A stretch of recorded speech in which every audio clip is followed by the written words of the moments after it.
যোৰহাটত চেপাক টাক্ৰৰ প্ৰশিক্ষণ শিবিৰ আৰম্ভ। যোৰহাট জিলা চেপাক টাক্ৰ সন্থাৰ উদ্যোগ। বিদুমুখী চিনহাৰ প্ৰশিক্ষণ প্ৰদান।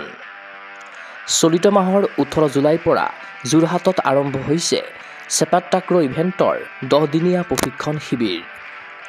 অসম চেপাক টাক্ৰ সন্থাৰ তত্বাৱধানত তথা যোৰহাট জিলা চেপাক টাক্ৰ সন্থাৰ উদ্যোগত অনুষ্ঠিত এই শিবিৰত অংশগ্ৰহণ কৰিছে শতাধিক খেলুৱৈ। নিতৌ খেলুৱৈসকলক প্ৰশিক্ষণ প্ৰদান কৰিছে আন্তঃৰাষ্ট্ৰীয় পৰ্যায়ৰ অভিজ্ঞ প্ৰশিক্ষক বিদুমুখী সিনহাই। খেলুৱৈৰ শাৰীৰিক কণ্ডিশ্যনিং, ৰণনীতি আৰু কৌশলৰ ওপৰত গুৰুত্ব আৰোপ কৰা হৈছে এই প্ৰশিক্ষণ শিবিৰত। উন্নত প্ৰশিক্ষণেৰে খেলুৱৈসকলৰ দক্ষতা বৃদ্ধি কৰি ৰাষ্ট্ৰীয় তথা আন্তঃৰাষ্ট্ৰীয় প্ৰতিযোগিতাৰ বাবে সাজু কৰাই লক্ষ্য এই প্ৰশিক্ষণ শিবিৰৰ।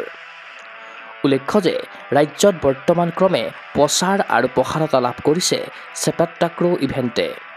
বিগত সময়ত কেইবাখনো গুৰুত্বপূৰ্ণ টুৰ্ণামেণ্টত অসম দলে পদক অৰ্জনেৰে ৰাজ্যলৈ কঢ়িয়াই আনিছে গৌৰৱ। তদুপৰি এই ক্ৰীড়াৰ জৰিয়তে বহু খেলুৱৈয়ে লাভ কৰিছে কৰ্মসংস্থাপন। তৃণমূল পৰ্যায়ৰ পৰা অসমত এই ক্ৰীড়াৰ প্ৰসাৰতাৰ বাবে অহৰ্নিশে পদক্ষেপ গ্ৰহণ কৰি আহিছে অসম চেপাক টাক্ৰ সন্থাই। যোৰহাটৰ চেপাক টাক্ৰ শিবিৰত অংশগ্ৰহণ কৰা সকলো খেলুৱৈক শুভেচ্ছা জ্ঞাপন কৰিছে অসম চেপাক টাক্ৰ সন্থাৰ সম্পাদক ডক্টৰ বিষ্ণুৰাম নুনিচাই। ইফালে অহা 28 জুলাইত অন্ত পৰিব যোৰহাটত অনুষ্ঠিত চেপাক টাক্ৰ প্ৰশিক্ষণ শিবিৰ।